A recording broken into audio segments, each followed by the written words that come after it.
Hi everybody, welcome to Mono SoundLab. I'm Stijn and today we're going to talk about wireless bell packs for in-ears. And more specifically, what happens when I approach a festival. I have no scanner, I have no equipment, I have no preparation whatsoever, and I get a bell pack from the local engineer. What do I do? Well, I'm not smart enough to answer those kind of questions, so I invited a very special guest, and that's Pita. Welcome, Pita. Thank you, Stijn. Thanks for having me. So Pita is a very good friend of mine, and he's also ace. And whenever I have a big stadium show, arena show, I have lots of RF wireless.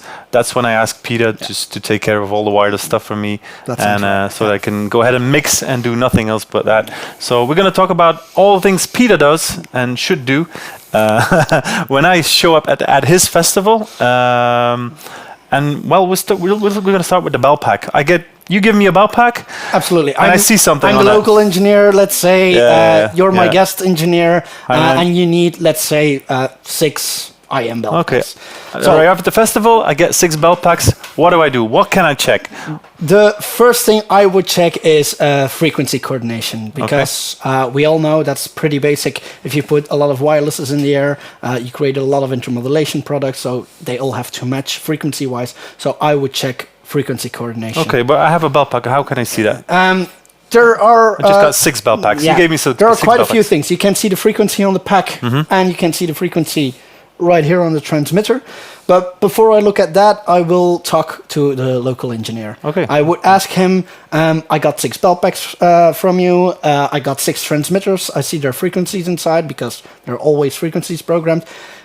Did you coordinate the frequencies or did you think about it? That's the first question I would ask. Yeah. In my opinion, he should say yes to that, because I think it's quite obvious that you need to coordinate something you give to your guest engineer. But let's be honest. In a lot of cases, 50% of the time, that's not the case. Yeah. So what I would do then, if... Can I tell you my approach? Yeah, absolutely. Go ahead. Whenever I see the numbers don't match, and then by the numbers I mean there's groups and banks of frequencies pre-programmed in Sennheiser or Shure things. That's right. Whenever I see they don't match up, that not everything is in bank 18, there's a red flag there. Yeah, there's a red flag, absolutely. Yeah. Let's talk about the groups and stuff like that. That's indeed a very good thing to do. Most of the manufacturers have programmed in transmitters and in the receiving bell packs have programmed groups that work together, groups of frequencies that work together. Coordinated frequencies. Yes, coordinated frequency group.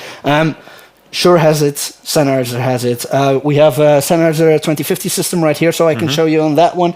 As you can see here, we have here bank and channel, and then we have 18.1. So that means actually we have a couple of different banks inside the transmitter, and in that bank there are a lot of different frequencies. All the frequencies in the same bank work together in a coordinated frequency object. So everything in bank or group, dependingly how you call it, 18 will work together. Everything inside 17 will work together, but you can mix up the groups. You can't do that. Without scanning, I can take those? Absolutely not. So don't mix channels from group 2 and group 18 together. Don't do that. Stay in the same group. So, but without a scanner, I can easily see if you're all in 18. Absolutely. You're going to be good. Talking about only the in-ears, of course. Yeah, only the in-ears. Absolutely. That will work. The second thing is you can... I sometimes see you. Yes, that's the thing I was wanting to tell you. It's if there's a you, that means you're in a user-defined custom user group, actually. So that means if you manually set the frequency to something you want. Okay. So you didn't choose a bank and a group. You just said, I want that transmitter to be on 534-100. You can do that, but what Sennheiser and Shure do then is they make a user group, let's say, and they tell them it's right over there. Okay, but then I had to have worked with Workbench, wireless Workbench, or another wireless WSM frequency coordination system, indeed. Yeah. So if I would set up and do a scan and make a coordination for you, and I would program the 6 in-ears in a coordinated way, they would show you everywhere because it's a user-defined. So that would be correct. But then I, as a local engineer, I would tell you I have coordinated them, and you can be sure I have put them in there, and that's okay. Cool. If that isn't the case, and you see they're not coordinated, or the local guy tells you, red flags. Red flags. Yeah. Then what I would do, just the quick way to solve it, just choose a group, choose a bank or a group, let's say 18 like we have here right now, and then just put your 6 in-ears on 1, 2, 3, 4, 5, 6. And if you then later on notice one of the frequencies doesn't work, change it for a 7 or the 8 until you have a working set of frequencies. That's a quick way without a scanner, without other things to quickly make 6 frequencies work together. That's the easiest thing. So we have that. There's frequencies. We know if they're coordinated or not. Then we go, first thing, I think you should check if the signal is going out of your desk into the right channel. That's absolutely. Really after checking the frequencies, is checking if the right output of your desk, so the right aux is arriving at the input section of your transmitter. Yeah, that would be number one. Yeah, that would be number one. So what I would do is you take your aux, let's say of the drummer, your first aux of the drummer, send some pink noise through that output, and just check if it arrives. You can see the metering right here on the transmitter, if it arrives at the right transmitter. There's one really important thing already there. If you have a stereo mix, you have to check. That's what absolutely. You have to check if left and right is correctly patched. That left is not on the right side and right is not on the left side. So if I send pink noise, I would pan it completely left. Is it left? Completely right? Is it right? Exactly. And also check that the level, like it is here, that the level is the same. Yeah. Because if there's one leg of the XLR broken, for instance, then you have minus 6 dB or something like that, and you can say -6 is not that much, but if you have in-ears, it's absolutely a lot. So absolutely. It is after you check frequencies and check if it's coordinated or not. It can be just a question. You can do it for yourself, but check if your output patch and the input patch of your wireless rack matches is correct. The way you want left it. and right. The and way label you it. Want label it. Absolutely label it. That's the easy thing. You label your auxes on your desk. I would label, just put a PVC tape on top of it. Just tell it one drummer or something like that, so you know this transmitter is specifically for that artist. I would do it like that, absolutely. Well, let's go ahead and check. Well, you remember I only received 6 bell packs, so... Well, let's go to the menu. What can you do? What can you see on the menu? What do you need to make sure that happens? Every wireless system has a lot of settings inside it, little things you can change and adapt. To be sure, every bell pack is the same, and you know what goes, because really important. Every bell pack is the same. Every bell pack is the same because most of the time you will be listening on a Q pack. That is also a 2050 system in this case. So you're listening, and it's a good reference because it's the same system. But if the settings on your pack are completely different than the settings on the pack of one of the artists, it's going to be something completely different. And you actually don't know what you're doing. I would check all the settings inside the bell pack. So let's just flip every bell pack. Yeah, every bell pack. Check all the settings on every bell pack. Definitely. Yeah, absolutely. Let's go to the settings. Let's flick through the menu and check. Interesting. So. We open up the bell pack, we press set here, and we unlock it, and then we can go to the menu. The first thing we see in the menu is the squelch. That's already a big one. What is a squelch? A squelch is actually, to put it simply, is actually a gate on the transmitting signal. Okay. So if the signal to noise ratio becomes too low, if the receiving end, the transmitter, the receiver gets not enough wireless signal, it's gonna mute the outputs to the ears. Okay. So that's a safety measure. So in Sennheiser you have like -5 dB to 25. Standard, it's 5 dB. That's the threshold that is highest, and that says actually it's just gonna cut. Bring it in. Yeah, bring it in. Bring it all in. It's gonna cut at the last moment. Yeah. A lot of times I use it most in of that the time, setup. Most of the time at a festival setup, it's quite okay, because the moment the signal becomes bad and the squelch should kick in, the artist is already long gone. He's off stage, and when an artist comes into the backstage or off stage, he plugs out his in-ears and he doesn't hear it anymore. So most of the time, that's quite fine. Why would you fiddle around with that? I would fiddle around with that in theater-like setups with a lot of LED. If you have, let's say, an artist that can't take out the in-ears if they go backstage. But there's a lot of not really the reception problems, but reception is a lot less in the backstage. They go backstage down. And he goes backstage down in some sort of hallway. And what you get then is reception problems with side noises, and that can be really painful because the noise can be really loud. So if I have the time there, I would play with the squelch to put that threshold at the exact moment when the audio drops too much and the noise becomes too loud, to cut it right there. Okay. But that's a moment where I have time to do the setup and to check. Yeah, you're in a coordinated situation. I'm in a coordinated situation. I have the time to check the squelch and to go and to check if 13 is too high or 11 is too low or something like that. Most of the time, what I see at festivals is, especially with the Sennheiser, most of the time it stays at 5. That's quite all right, actually. So when I arrive, I put it all the way open. So then you're sure. Absolutely. Yeah. Cool. So that's point number 1. After the squelch, we have an easy setup. We don't use that most of the time because for scanning, let's skip that part. Then we have the frequency preset, like we told you before. We can put it on the transmitter, and let's say because the belt pack and the transmitter have an infrared eye, sync function, so you can push the settings you make in the transmitter. You can push via infrared to the belt pack. But let's say that doesn't work. Then you can manually set the frequency here according to bank and channel, like you do in the transmitter. So, well, we checked if that works, so that should be cool. Absolutely. The next thing is the name. You can digitally give it the name. Of course. Normally we don't have the time to do it. Put some PVC tape. Yeah, put some PVC tape. That's the easiest way. If you do a big tour and you have the chance to put your computer to the system and type it in manually, I would do it if you go on tour for 2, 3, 4, 5 months. On a festival, it will be in year 1, in year 2, you're in not year 3. gonna. Absolutely. Yeah. So that's just that. The next thing is the balance. Ooh, really important. Balance is really important. It seems stupid, but it's super important. Yeah, it seems stupid, but it's super important. The balance on the belt pack is actually quite simple. The pan knob on the mixing desk, but then in the belt pack. So you can pan it the signal, you can pan it to the left, you can pan it to the right. So if you're sending a stereo signal to the in-ear, it's quite logical that left should be equal to right. Yep. Absolutely. Yeah. But because we've all had it, that the panning was off, musicians start like, whoa. Yeah, and it's so strange if you're standing on stage and the whole mix does like this, and it's just weirdly placed. So you should check if it's in the middle. Yeah. The next thing we have is the modes. Yeah, that's super important as well. That's also super important as well. Most in-ear systems have 2 kinds of modes. You have a stereo mode.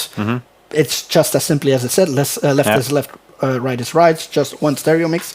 But most of the systems also have a kind of a mix mode. Yeah. So that means you can. That would be the Q mode on a. Yeah, Shure that would be the focus mode. No, the focus mode. The focus mode on the Sennheiser and the Q mode on Shure. Yeah. Most of the time. Yeah. No, not the Q mode. The mix mode on a the mix mode on a Shure. And what that does is actually you're using the left and the right signal as 2 separate mono signals. Okay. So if you put the belt pack on focus or on mix instead of on stereo, and you pan it 100% to the left or 100% to the right, you can use one frequency to send 2 different mono mixes, actually. It's interesting, yeah. That's interesting, especially if you want to do it that way. If you want to do it that way. If you're on a tight budget, or let's say you have 2 backliners, you have 2 separate mixes for them, but you don't have 2 more in-ears, but you have one spare. And not enough mixes on the desk. And you have enough mixes on the desk. You can make 1 mono mix for backliner number 1 and 1 mono mix for backliner number 2, and you only need 1 frequency, 1 transmitter, and 2 belt packs. Interesting. But if you have a stereo mix and it's on focus, then you get absolutely. Then you get weird stuff. So that we want to check if it's stereo or not. In most of the cases, most of the time, it should be on stereo, and left should be equal to right. Yeah. But again, it happened to me. It's happened to me. Absolutely, because if somebody used it on focus mode and panned it accordingly, and you use it on stereo afterwards, or the belt pack wasn't locked and somebody pushed the buttons and then it's all weak panned to the right. Yeah. So it's important to check. Yeah. Let's go to the next one. I think we're going to go and show up. We have a high boost. Yeah. It's a kind of EQ inside the belt pack. What it does is exactly what it says. It gives a boost in the higher frequency region. I prefer to turn it off. Because same here. Yeah. It's, I think if I listen to a 2050 belt pack with a high boost on, it's a big difference. And if I think it's necessary, I would rather do it on the desk because I have a lot more control on the output bus or the input channel. It needs to be on a desk because here it's on or off. You don't have any say over the settings, and if you do it on the output EQ of your bus, for instance, you can choose how much. And you can hear it when you cue it as well. And you can hear it when you cue it as well. Because indeed, that's the problem. If again, why all the settings should be the same. If you do it with your lead singer, for instance, and you don't and your cue pack is not on, not on, then there will be a big difference without you hearing it. So. And if you do it on the output, you will hear it as well the moment you Sometimes valid. people do it to approach the more sure kind of feel of a belt pack, to have that more crispy highs. I never use it unless I have one artist that specifically wants it. But that's a personal opinion. It's taste. It's taste, and I think if the EQ here is on, it sounds a little bit forced to me. Yeah, same here. But again, if you turn it all on or all off, it doesn't really matter. It's just it's kind of taste. It's I have the same thing. Like EQing on your output bus. You do what you want. But if you turn it on all the belt packs. I would turn it, or unless if you have 5 artists and one specifically wants it, and you know it, then you can do it. But just know it's on there and not on the rest. Yeah, be aware of it. Be aware of it. And if you have to give the spare to him and not to the others, be aware if you have a spare pack and you have one pack that has other settings than the spare pack. Be aware of that. If you need to give the spare pack, that it will be different, or that you need to adjust the settings. That's just the thing. Yeah. Cool. So high boost then. After the high boost, we have the auto lock. Very important, as I mentioned before. Absolutely. You don't want an artist pushing. Like we see here, the scroll buttons right here, they are not underneath something. So if you give a pack to the artist and he put it on his belt and he's sitting down in the couch or something like that, something can press the buttons. Oh yeah. And you can change settings without you wanting it, or without you know. We've all had it, or without you knowing it. And if you turn the auto lock on, then it will lock automatically after I think 5 or 10 seconds, a couple of seconds, something like that. And the buttons won't work until you unlock it. So that's when an artist shows up to you and says, "I only have the left side." Probably he sat down on the couch. Absolutely. Couch. So I would like to lock them as well. Then you're sure, because if you have to change or to adapt some settings, you know you have to press set, push one arrow, unlock it, and then you can do your thing. It's like second nature to you if you do it a lot. So I would turn it on. Might sound stupid, but really important. Absolutely. Maybe it is really Feel safe. Absolutely. I think that's it, but we have an advanced menu. And let's go into advanced mode. Let's go into advanced mode. Let's do it. If we go into advanced mode, the first thing we see is tune. That's exactly the same thing like we did with the banks and the channels. Only here we can program manually a frequency. So we can specifically say the frequency needs to be. If sync doesn't work, you just. If the sync doesn't work, then there. Let's talk about the sync after the advanced menu, because that's an important thing. No, but that's an important thing as well. But so that's tune. After tune, we have the pilot tone. So the pilot tone is actually a little tone that goes through with the transmission that says, "Hey, I'm that kind of belt pack and I'm that kind of transmitter," and they need to see the pilot tone to connect to each other. So they receive the signal and send it through the in-ears. Yeah. So I show up at my belt pack. And the pilot tone is off. Yeah. And the transmitter sends a pilot tone. Then the gate will say, "I'm not receiving anything," because he sees that the signal is on the right frequency, but he doesn't see it's the right transmitter because the pilot tone is off. And he says, "No, you're not my transmitter," and he turns it off. It's a safety measure. Actually, with most modern systems, the pilot tone should always be on.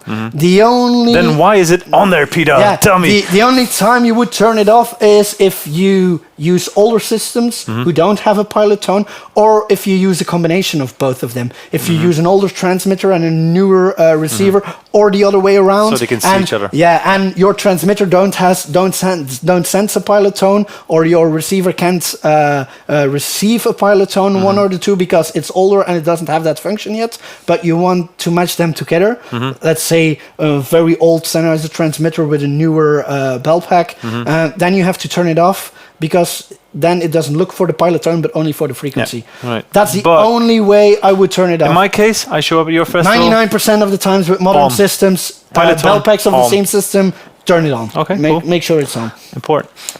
Then we have the limiter. Ooh, yeah. That's a limiter inside the pack that limits the audio signal, not the RF signal, the audio signal.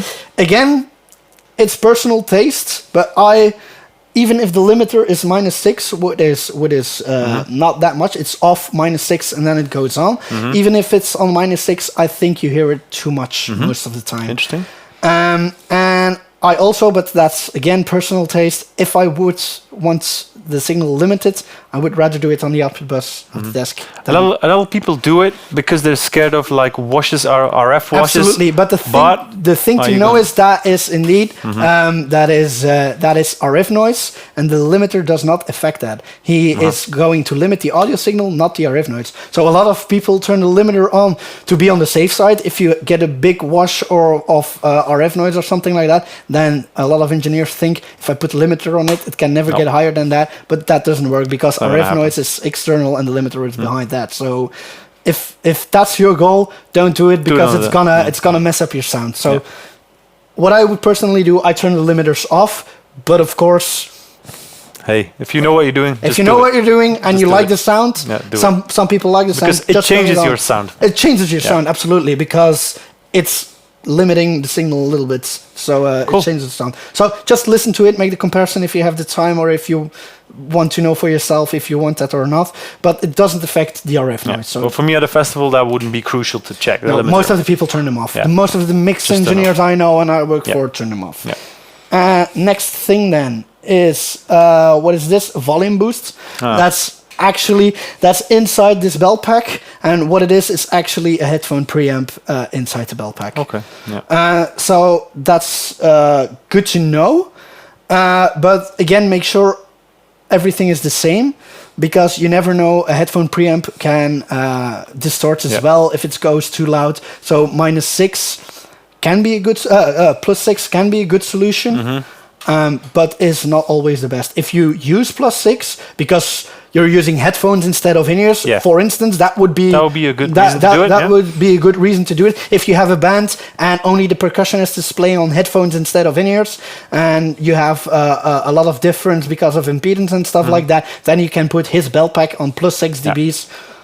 That would be a good instance to put it on 6. But as a rule of thumb, I would keep them on 0 and only if necessary go up. And keep them all on 0. And keep them all on 0 because, again, same reason. Same thing. It's your decision and it's your choice. Just know it's there and make sure they're all the same. Yeah, that's it. Check it if they're all the same. Just check it if it is what you want or not. And I think we're there. Then we have LCD contrast. That's just the LCD display here.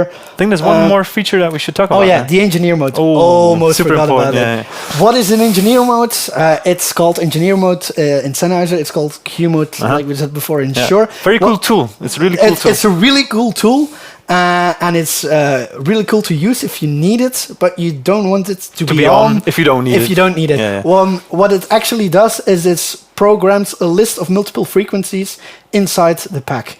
So let's say we have 3 guitar players in a band and 1 guitar backliner, and he doesn't have his own mix, but he has a bell pack and he wants to listen to all 3 the guitar players' mixes. Then we can put engineer mode on, put on slot 1 guitar 1, the mix of guitar 1, the frequency of guitar 1, on 2, the mix and the frequency of guitar 2, and on 3, the mix and the frequency of guitar 3.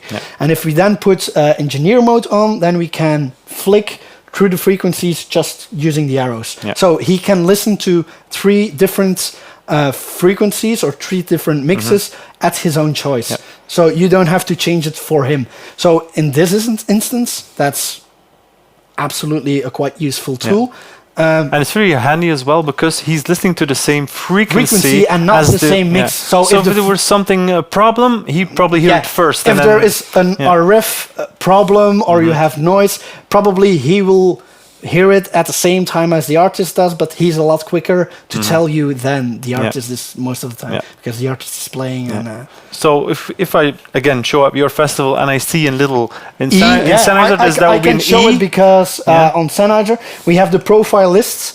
That's where you sync the different frequencies, and then we have load profiles. That's where you turn the engineer mode on or off. It's inactive now, but if I turn it to active, it's stored here. I touched the camera right there, sorry for that. And I press escape. You see here in the top right corner, you see an E. If that E is there, that means the engineer mode is on. So never be aware of it. Be aware of it, because I don't know if there's profiles in here, but it's locked right now.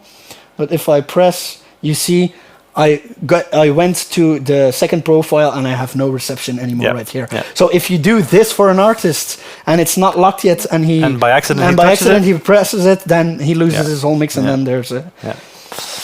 So that was it, Beltpack wise. Now, as I'm looking at you doing all the things about the Beltpack, I'm seeing the transmitter. No, the transmitter next to it, and there's a couple of interesting things you need to check there as well, I guess. Absolutely.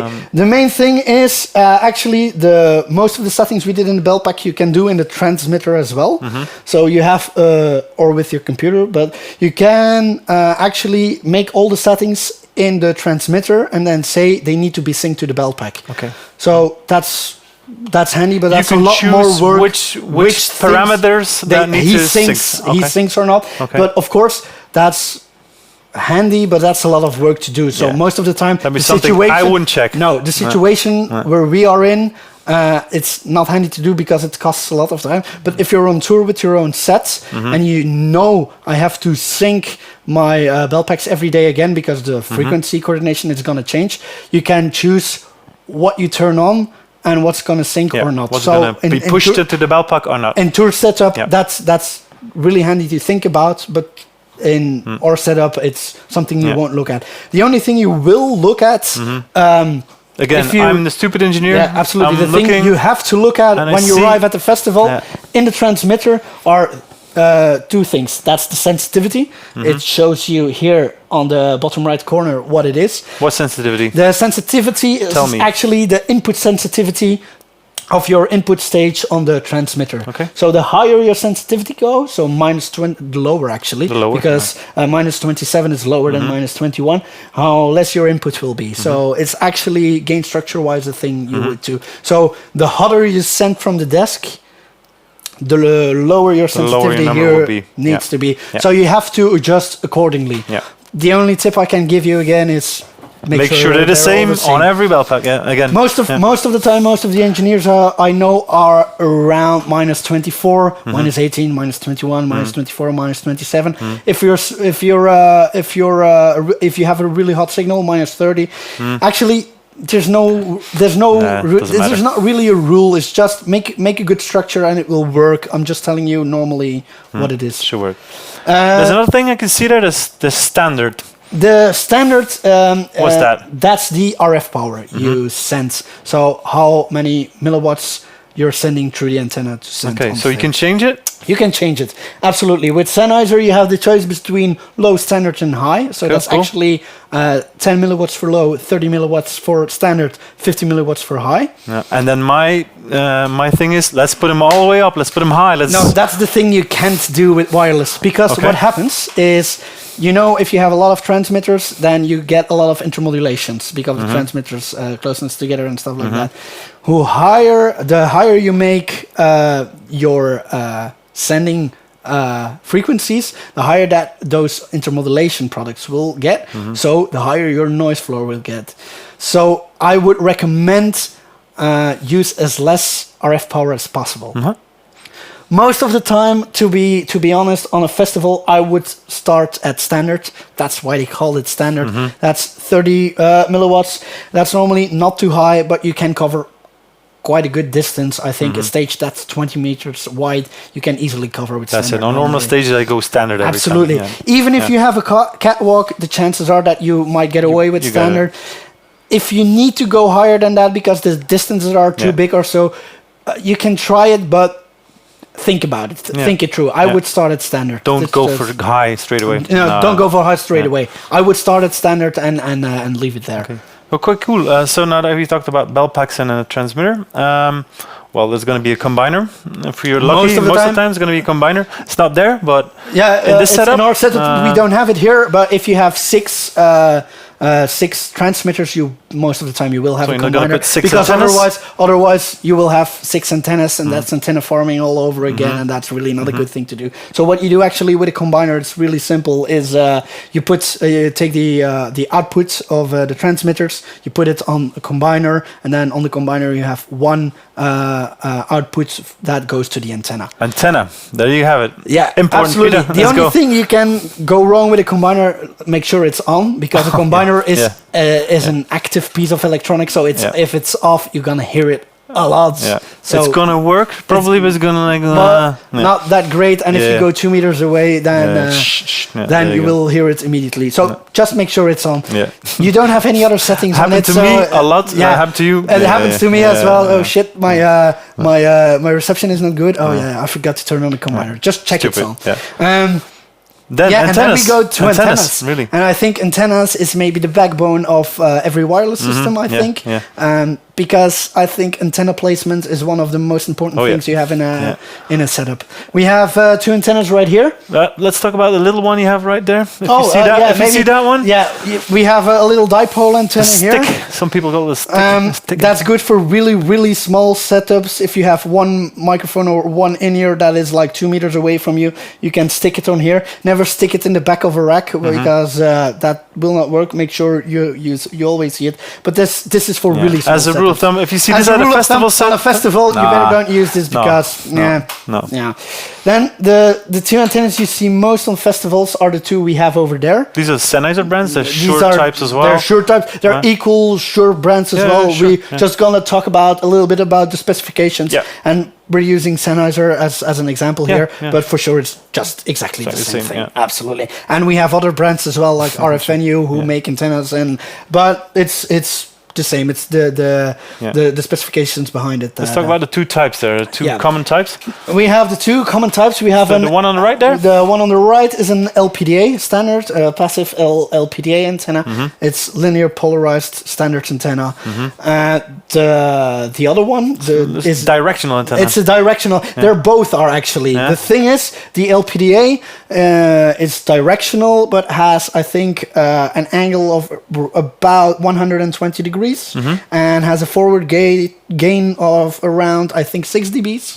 Like an angle would be like the hose is like you're sending like that. Absolutely, like you would have, like you would have with a speaker or a microphone, or so. The LPDA is cardioids antenna, so we have a lot of rejection in the back, which is nice, because RF noise from other stages, for instance, gets blocked in that angle, and because it has a rejection angle on the back, we have a little bit of forward gain, so more reception, more reception or more transmission on the front end. Directional, in the direction we want it. So that's really, really, really cool, and it has, I think, around 6 dBs. Okay. Because of the wide angle of 120 degrees, excuse me.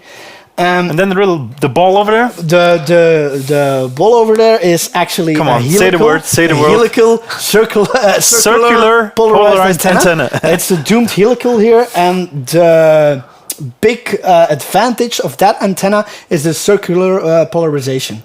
Explain, Pita. I don't know what it is. Because there you go. I have a belt pack and I have an antenna right here. An antenna transmits an electromagnetic wave, what wireless is, and it's a linear polarized antenna is going to do that in one direction. So the wave is going to go like this. And the thing is, if the receiving antenna of the belt pack is right here and it's in the same direction, so vertically linear polarized here, and the antenna is the same, it's gonna receive perfectly. The thing is, if I change the polarization right here by turning the antenna like this, the singer lays on the floor. He's gonna lay down on the floor. For instance, happens. We're gonna get losses in reception because of different polarizations.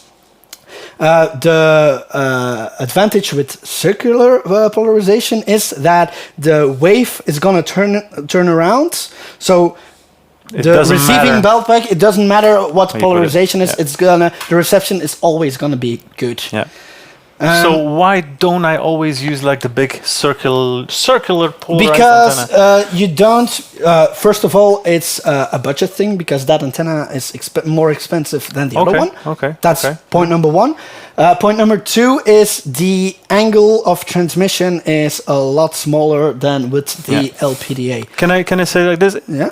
Because the hose, the hose is much further. Is a really narrow hose. Like absolutely. If the LPDA is 120 degrees, the 5000, so the helical antenna is around 80. There you go. And that makes the forward gain is also higher. It's between, depending on the helical, it's between 8 and 12 instead of around 6. Okay. So if I have a catwalk, if you have a catwalk, I would be going for that one. Big distances, the helical is absolutely the way to go.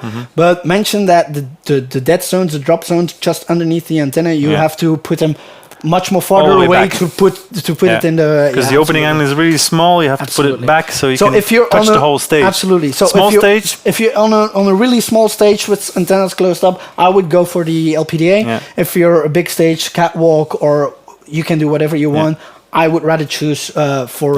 Same here. Most of the time I use that one, cat one. But it's an interesting point because we're talking about positioning, antenna positioning, and that's the biggest rule. That's the biggest rule. The biggest wireless rule in antenna positioning is line of sight. Line of sight. If the belt pack, the receiver, doesn't see the transmitting antenna, it's not gonna receive well. It's the same for a speaker. They always say if you don't see the speaker, you can't hear it. It's the same for antennas. So if you're rolling up your desk and your antenna is like a meter 50 above ground, and then there's a whole band, and you know how it goes backstage on in the side wings. A lot of people standing here watching the band, and your antenna is right there.